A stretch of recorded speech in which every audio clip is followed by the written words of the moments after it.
Hey guys, Political Junkie 2414 here, and welcome back to my next video.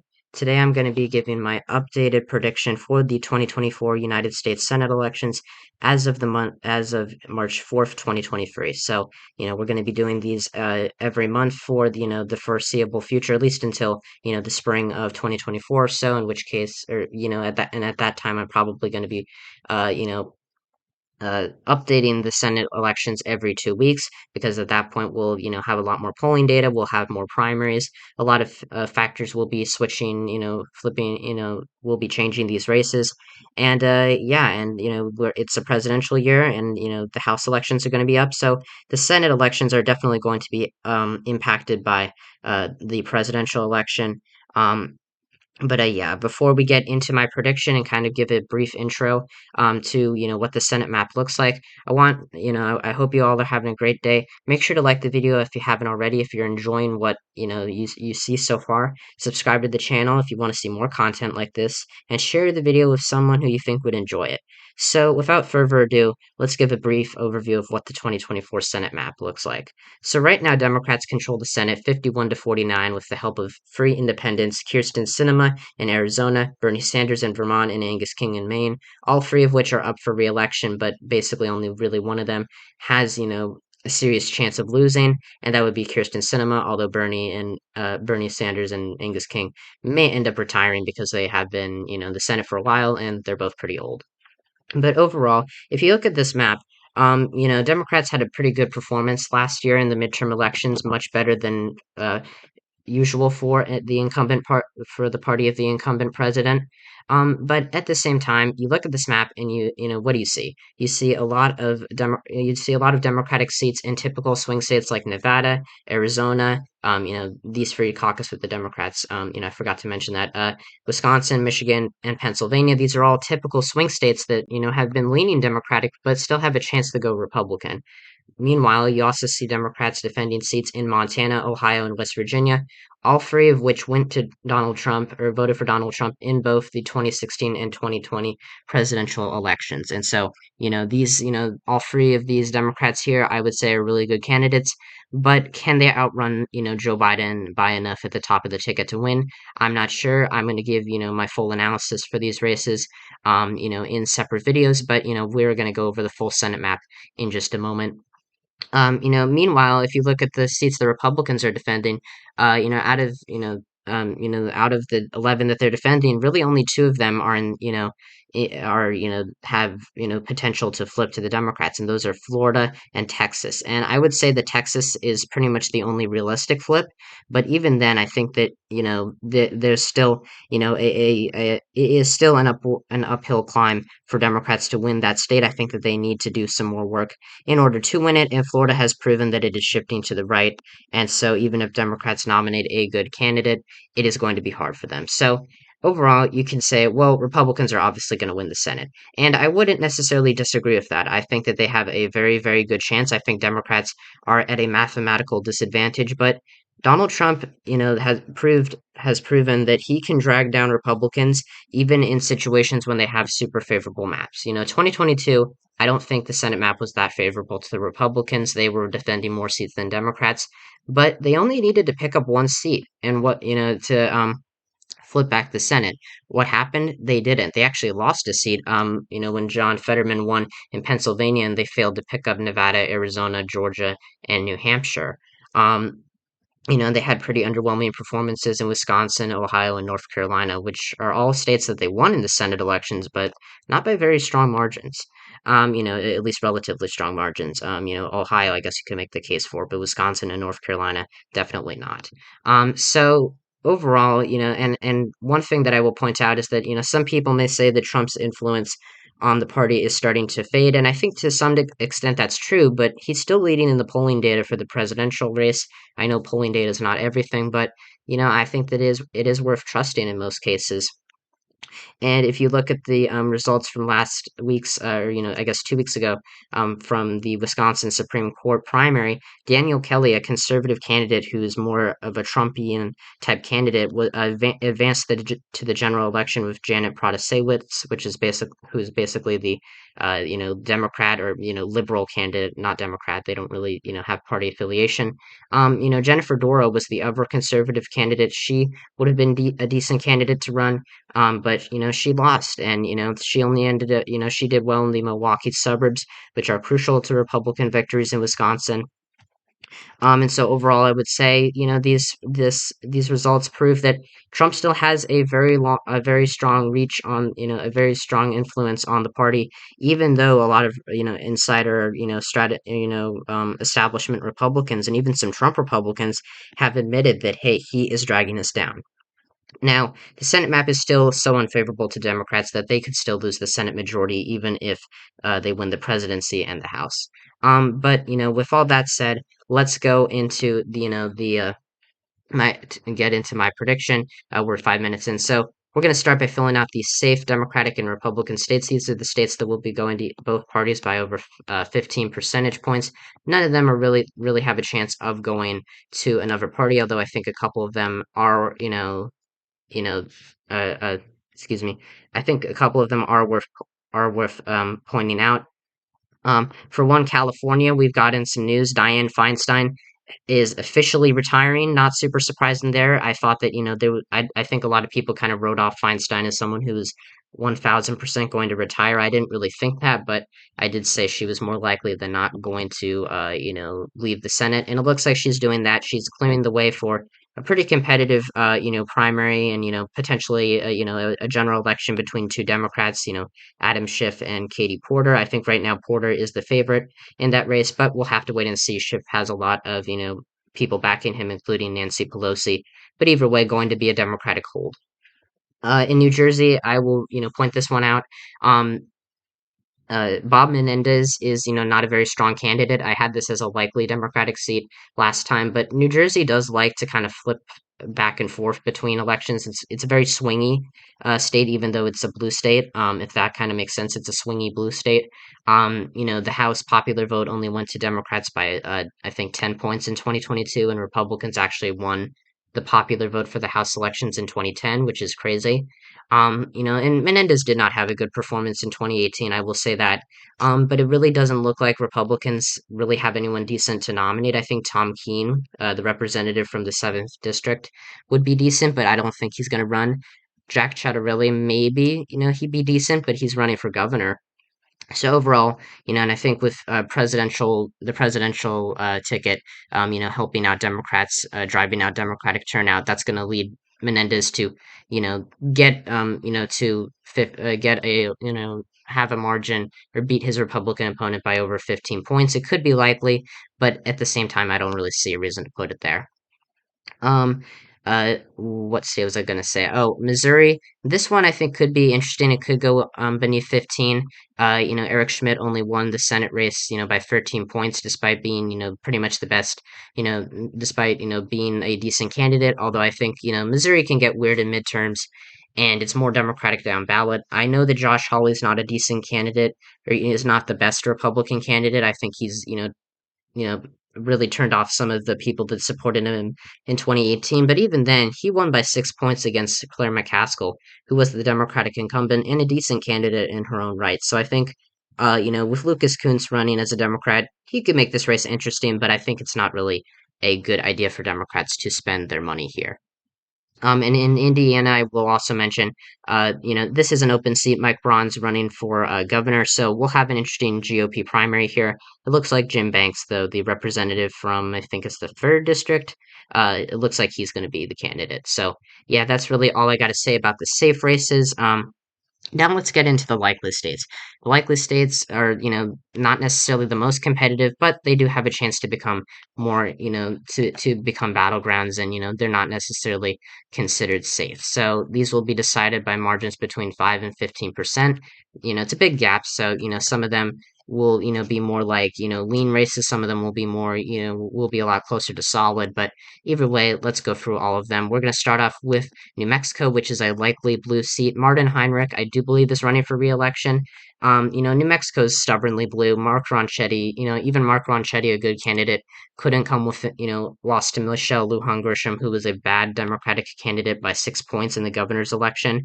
Which, I expected he'd lose by like 4 or 5. It wasn't shocking to me that he lost by 6, but, especially since Republican turnout in New Mexico was not good last year. But I think Heinrich's a decent candidate. I don't think it's amazing. I think his performance in 2018, the only reason he won by 24 was because of Gary Johnson splitting the vote with the Republican nominee.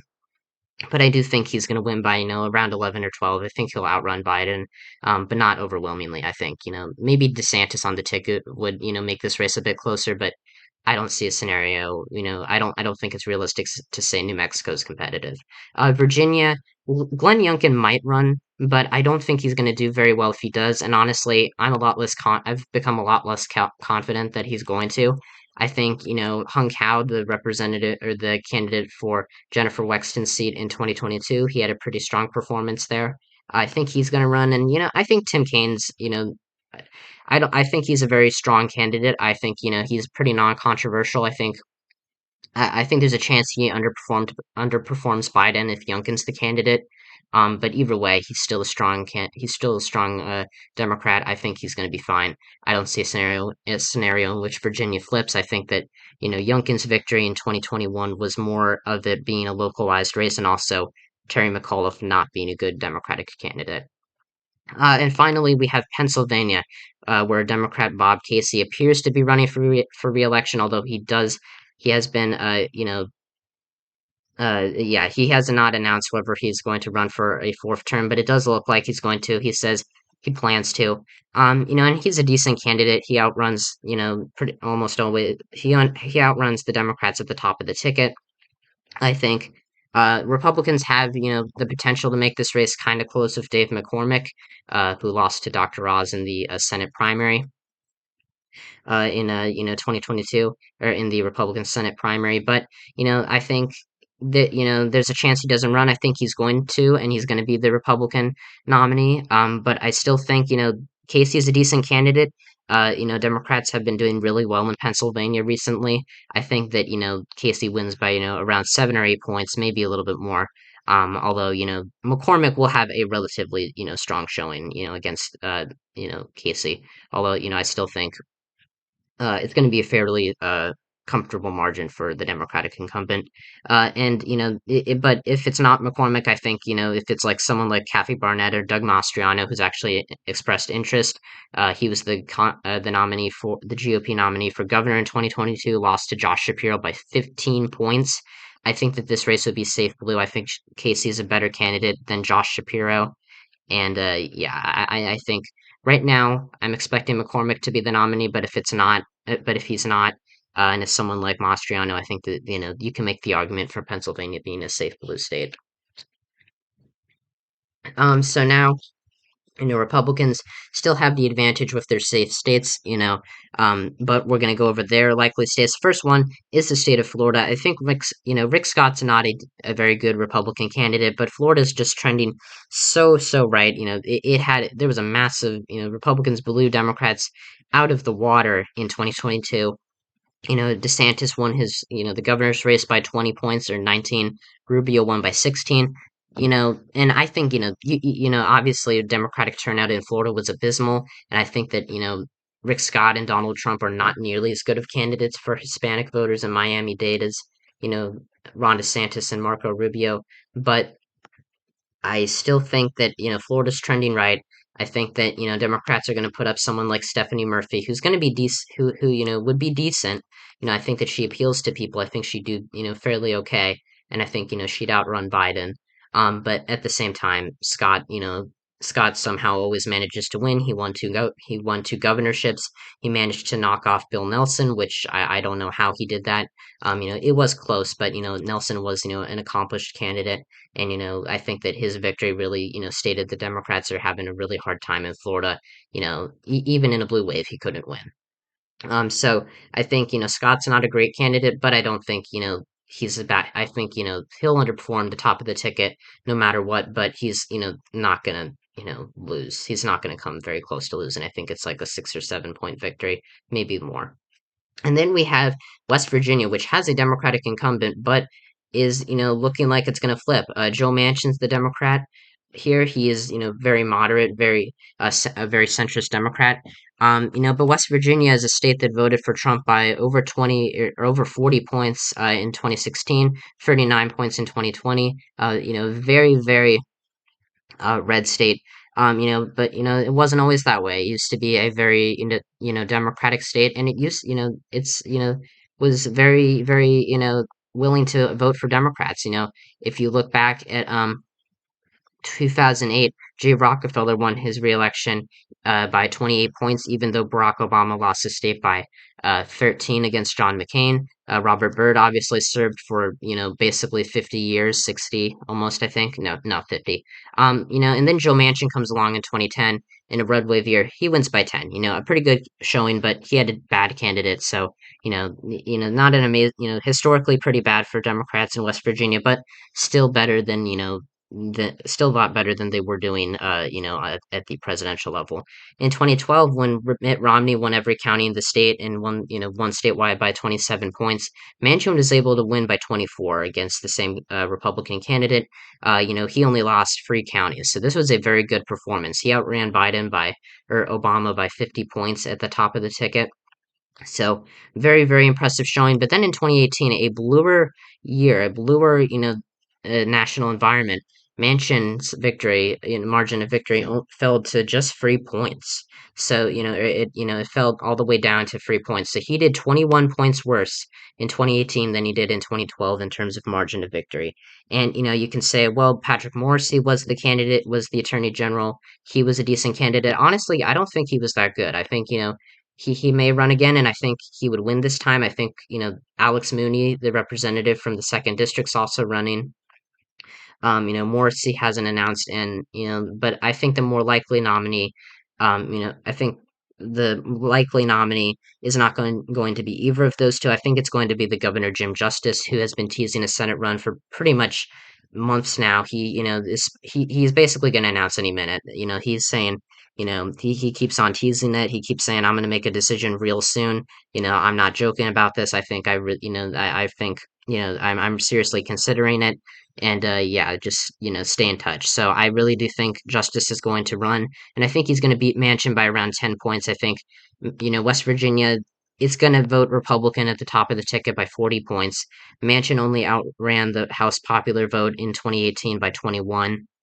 Granted, it was a Democratic leaning environment, but at the same time, you could contribute that to being how Manchin won in 2018. Even though he did a lot worse than in 2012. So I think Manchin right now, an underdog.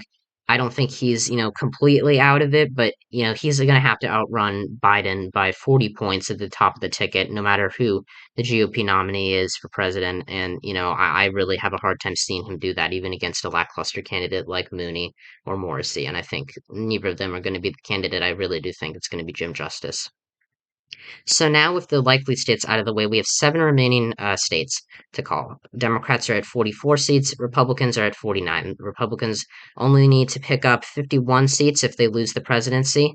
Even if they lose the presidency, but if they do win the White House, they only need to pick up one because then they'd have a GOP vice president who would break the tie, just like Kamala Harris had been doing for the last, for the first 2 years of Biden's presidency. So we're going to get into the lean states. These are when we start to get into the really competitive states. They'll be decided by between 1 to 5 points, although, I will admit sometimes when the margin's right between lean and tilt, I will, I will make, a state, where I think the margin of victory is going to be, technically lean. I'll put it as tilt. But either way, let's get into it. We're going to talk about the lean Democratic states first. Michigan's our first one. We have gotten a lot of news out of Michigan recently. It seems like every time I make a video, we keep getting more information. Uh, so Debbie Stabenow is not running for re-election. She was an all-right Democratic incumbent, but she's been in the Senate for 20 plus years. And I think that her retirement, was inconvenient for Democrats, but it really does seem like they're going to hold on to this seat. They did really well in Michigan last year, and it is the bluest out of Wisconsin, Michigan, and Wisconsin itself, and Pennsylvania. These three Rust Belt states that voted for both Trump and Biden in 2020. and in 2016, but I think, right now it really, does look like Democrats have the most, they really do have the advantage here. Alyssa Slotkin, a very strong candidate from, and the representative from Michigan's 7th district, she has announced that she is running, and that really helps Democrats. That gives them a front runner, and it really does look like she has a cleared path to the nomination. The Lieutenant Governor Garland Gilchrist, who I think, he was considered a potential candidate. He's declined. Pretty much every ever representative, and of course Gretchen Whitmer, the governor, has announced that they are not going to run. You could potentially see someone like Hillary Scholten or Debbie Dingell or even Jocelyn Benson. Maybe any of them could really run. But I really do think that Slotkin has the advantage. She's a decent candidate. She has a she's built up a really good brand for herself in the state. And, now we'll look at the Republican side. And what's happening on the Republican side is that, there are a lot of potential candidates. You have Bill Huizenga, I think is how you say that, from Michigan's 4th district. You have Lisa McClain from, the 9th district, which is kind of around, in eastern Michigan's kind of right here, this little, midden right here. Or you know what I mean. Kind of looks like a thumb.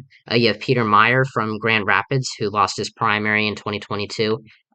He would be a decent candidate, but again, I doubt that he could win the primary. If he couldn't win in that ancestrally Republican area, I think a statewide primary is going to be a really steep climb for him. So I think right now it's really the Republicans. The most likely candidates to be the Republican nominee, I think, are either, McClain or Huizenga. I would lean towards McClain.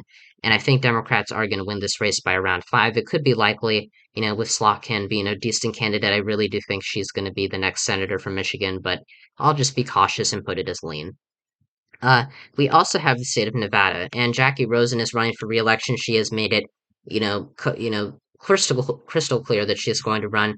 And Nevada is, of course, a state that is pretty stagnant. I think that we'll have to see how it trends in the future. But it does not move very often. Democrats, were dealing with a Trump plus 5 electorate back in the midterms, and yet they came very close to holding on to the governor's race, only losing by 1 point, and they won the Senate race with Catherine Cortez Masto. So I think, that really shows the strength of the Reid machine in Nevada and, shows that, it is not dead. I think that, there's been a lot of talk about the Nevada Democratic Party, getting bad leadership, but it really does look like they've, they're still holding out. And the Republicans in Nevada are pretty much in turmoil. They have a laundry list of potential candidates. I think, Marco Mode is the sole Republican in Nevada's congressional delegation. He has announced that he's not going to run for this seat and that he's going to run for re-election. I think he would have been a decent candidate. You know, you have people like Dean Heller, who, yeah, was a former senator, but he lost. He wasn't that strong of a candidate. Adam Laxalt, decent. He had a respectable performance in 2022, but still lost. You have Joe Heck, who ran against Cortez Masto in 2016. He's all right, but I don't think he'd win. I think the only real Republican who, would win this race against Jackie Rosen would be Brian Sandoval, the former Republican governor, but he really doesn't look like he's interested in running. I think right now the most likely nominee choice is going to be Rick Harrison, who is a businessman and reality television personality. He is, very similar to, someone like Dr. Oz from Pennsylvania. I really do think if he does run, he would get the Trump endorsement. I really don't see a scenario in which he wouldn't. And I think he'd win the primary. And I think that, as a result, he would, he would, he would, be dealt the Herschel Walker Dr. Oz treatment. I think that his celebrity status really, doesn't do well. He doesn't have any political experience. I think he's, a very controversial person. And I think, Democrats have shown that they're really, really, they have a very, a very strong coalition in Nevada amongst Hispanic voters. I think Harry Reid can be credited with that, and even after his death, it is still helping out Democrats, hold on to races in the state. Yeah, I think that Nevada is going to be fine for Democrats. The final lean state for the Democratic Party is Wisconsin. Tammy Baldwin, looks like she's going to run for re-election, and I think the Wisconsin Dems, are have had a pretty good last couple of years. I think that, Baldwin won by 10 in 2018. There's no way she's going to win by 10 this time. But I think, she will probably outrun Biden at the top of the ticket. Although I do think there's a chance that she loses if Republicans nominate a decent candidate like Brian Steele or Mike Gallagher. I think Gallagher is the more likely candidate to take on Baldwin.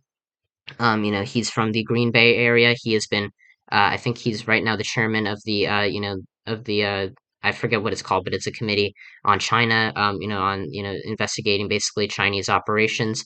He's been a pretty bipartisan guy, been, pretty willing, to work with Democrats. He's young. I think that he's very charismatic. I think that he would have a decent candidate to, or have a decent chance of beating Baldwin, but I still think that she is strong enough to hold on even against him.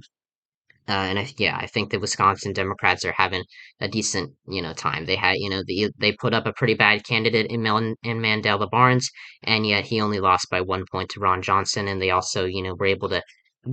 Tony Evers was able to expand his margin of victory in 2022 over 2018, which just blew my mind. I mean, I knew he had a chance to win, but I was really, if you told me that he was going to win by 3 points, I would have called you crazy, to be honest. And yet he did it. So. Wisconsin, lean Dem for right now. For right now, I'm the most cautious about this one out of these three lean blue states, but still, I would characterize them as leaning towards the Democrats. The lone lean red state is Texas. I think Ted Cruz, with Trump on the ballot, likely to be the Republican nominee. I think Cruz will underperform him. I think that you know, that would put him, in some trouble. I think Democrats really, but Democrats, in Texas, I think are really struggling to figure out who their candidate's going to be. I think Beto O'Rourke is not going to run again. I think that a lot of people have kind of said, his that he, the party needs to, move on past O'Rourke. The state party needs to run somebody other than him. I think that O'Rourke has a future. I think that, if he does run, he'd put up a decent performance, but I think the Democrats really need to find somebody else. I don't think it's because Beto's a bad candidate. I just think that they really need to find someone else. I think Hogan or one of the Castro brothers would be good. I think Colin Alred, or potentially what's her name, Lizzie Fletcher, who represents suburban districts in Texas. I think any of them would be decent. And Texas is left trending. I think that it's gonna, go blue eventually, but I think that it's more likely to be like 2028, 2030. I think that Ted Cruz right now, not a great candidate, but I think, he would underperform the top of the ticket, but I think that he's gonna, be able to eke out like a 2 or 3 point win in the Lone Star State. And so now we have Republicans at 50 seats, Democrats at 47. Right now we have Arizona, Montana, and Ohio as the free toss-up states that we need to go over. These states will be tilt, are in the tilt category, which means they'll be decided by margins of under 1%. These are not solidified predictions, so they really could go either way. But I'm going to do my best to predict all of them. So we'll start off with going over Ohio, where Democratic Senator Sherrod Brown is running for his reelection. I think he's a decent candidate. I think he has a really strong chance at winning. Republicans look like they're going to have a crowded primary. Matt Dolan has announced Warren Davidson and Frank LaRose look like they're going to run. And I think right now, I'd say Frank LaRose is the most likely candidate. I think Ohio is trending right. I think, yes, Tim Ryan had a decent performance in 2022, and Sherrod Brown will have a decent performance this time around. But at the same time, in 2018, he got a pretty bad candidate. Jim Renacci was the Republican nominee. He was not able to get enough funding for the race. He really, the Republicans pulled out of Ohio by, the midsummer because, originally it looked like their candidate was going to be Josh Mandel, and then he dropped out. So, and even though Brown was supposed to win by, around 11 to 12 points at the time, according to polling data, he only won by 7, which, is decent for a Democrat in Ohio, don't get me wrong. But, considering the circumstances, I think he should have won by more. And I think that with it being a presidential year, with polarization increasing, I'm going to give it narrowly to the GOP, but very, very close. This is a pure toss-up. I really could see Brown winning re-election. He's got a really good chance, but right now I think it's the partisanship that's going to screw him over. But he will get a big overperformance for sure, whether or not he is able to hold on. I will also characterize Montana as a tilt red state. Jon Tester has announced that he is running for re-election, which is very, very good news for Democrats. If he didn't run, this would be an automatic flip for the GOP. But Tester's got a very strong approval rating. He's won elections before. He's won in a presidential year before, just like Sherrod Brown has. But, again, that was in 2012 when these states, when polarization was a lot less, uh, mattered a lot less. And I think that Tester, there's potential for Republicans to nominate someone bad like Ryan Zinke, who, only won his congressional race by 3 points, in a pretty comfortable Republican district, a comfortably Republican district. I think that if he does get the nomination and he runs, I think he would lose to Tester. I think that Matt Rosendale is the most likely candidate. He ran against Tester in 2018 and lost by 4. I think this time he would win, but it'd be very close. And Tester's approval rating, with Tester having an approval rating of over 60%, I really do think he's got a decent shot. I think it's really, just like Sherrod Brown, it's going to be polarization that screws him over. But once again, I'm very undecided on these two races and on Arizona, which we will talk about right now, actually. So as you can see, Republicans have 52 seats. They have retaken the Senate majority. But let's go down to Arizona, the final state for me to decide. And I am very torn on this race. Last time I had this as lean Republican. I've had it as a Republican pickup, throughout all 4 of my, or out of the, my, sorry, I cannot talk today. I have had Arizona as going. I've had Arizona going to the GOP for throughout all my entire election prediction history since I released my first one back in mid-December, which was right after Kirsten Sinema announced that she would be leaving the Democratic Party to become an independent. And I think a lot of people, including myself, thought that that was going to cause a major vote split between her and the Democratic nominee, who looks like who appears to be, likely Ruben Gallego. But if you look at the polling data, what we're seeing here is that Gallego, even in matchups with Kari Lake, with Doug Ducey, with Blake Masters, with anybody, I understand they're not strong candidates and there's a lot of undecideds here, but Gallego clearly has a lead over all of them. I know that, 34% to 26%, that's not a realistic vote share, and I don't think Cinema's getting 19%. I think she's being overestimated, and I think that she's going to take away more Democratic than Republican votes. But at the same time, I think, when you look at the favorability ratings from this Ohio or this OH Predictive Insights poll, you look at this. If you look at the favorability ratings for all of these candidates, you look at Kari Lake. Among Republicans, she's approved of by 30 points.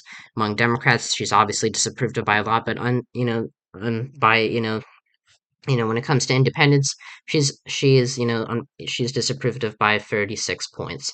If you look at Kirsten Sinema, who's supposed to be this really moderate candidate, someone who speaks for the independent in Arizona, she's unpopular with Republicans, significantly, very unpopular with Democrats. But even among independents, she's disapproved of by 6 points. Go to Ruben Gallego, obviously disapproved of by Republicans, approved of by Democrats by a large margin, much larger than the deficit with Sinema. But look at independents. He's approved of by 6. He's the only one of these 5 candidates, including Karen Taylor Robson and Blake Masters, who also might be the Republican nominee. He's the only one with a positive approval rating among independent voters. And independents in Arizona are crucial to either party winning the state. I, said for a long time, Sinema's going to get a lot of independent voters, and I think she will. I think approval rating does not always correlate to actual election results. I do not think Gallego I don't think that Lake is going to be disapproved, is going to lose independence by 36 points. I think that that is unrealistic. But I also, and I think Sinema is going to get a lot of Democrats that disapprove of her to vote for her. But at the same time, I can't ignore this polling data anymore. I think that, yes, there are a lot of undecideds here. Yes, the Republicans, may benefit from a vote split. But as of right now, I think I'm gonna actually, put Arizona as a tilt blue state, put it in the Democratic column for the first time in my prediction history. I had it as tilt red back in December, and then I've had it as lean Republican in my January and February predictions. But looking at how well Gallego was doing with independent voters, even when he's not been very he's only had what, a month to run his campaign. He's only been a declared candidate for a month now, and considering Cinema's unpopularity, I really do think that a vote split will happen, but I don't think that it's going to be enough to knock him off. I think when you look at the GOP bench here for Arizona, it is terrible. The only decent candidates really that have not declined are Juan Ciscomani. The only one I can really think of, the only ones I guess would be Juan Ciscomani, who should really be in the declined column, but he says he's not interested. And Karen Taylor Robson. But even then, Robson, as you see in the polling data, she, in the favorability ratings, she is disapproved of by independents by a lot.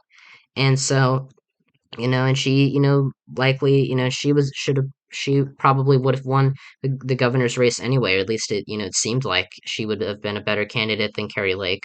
And so, you look at the rest of those candidates, who are more, palatable, I guess, to the Arizona Republican primary, not the general election, but the primary electorate.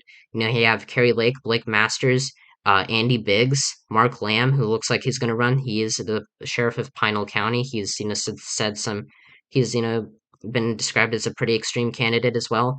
None of these candidates strike me as good ones. And I think right now, if you had to make me guess on who the nominee would be, I'd say Carrie Lake. And I think that right now, I'd actually have her losing to Ruben Gallego. I do think that Democrats are going to narrowly retain Arizona as of right now.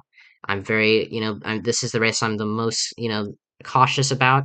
But I think right now, I really am, I really, have been persuaded by a lot of this polling data. And, sometimes vote splits don't cause, sometimes a vote split isn't enough to give the other party a victory. Just look at Oregon's governor's race last year.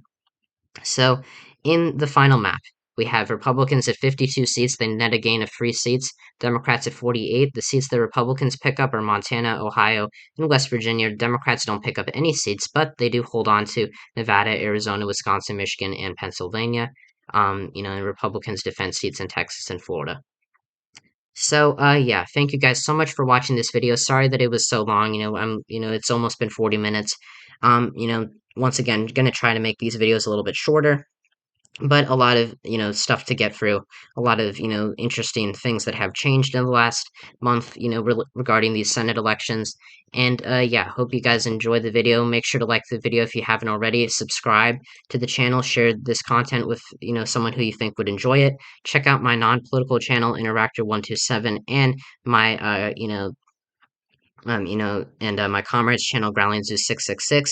Again, thank you guys so much for watching. Hope you enjoy. Make sure, you leave, your opinion on how the Senate elections are going to turn out in the comments below.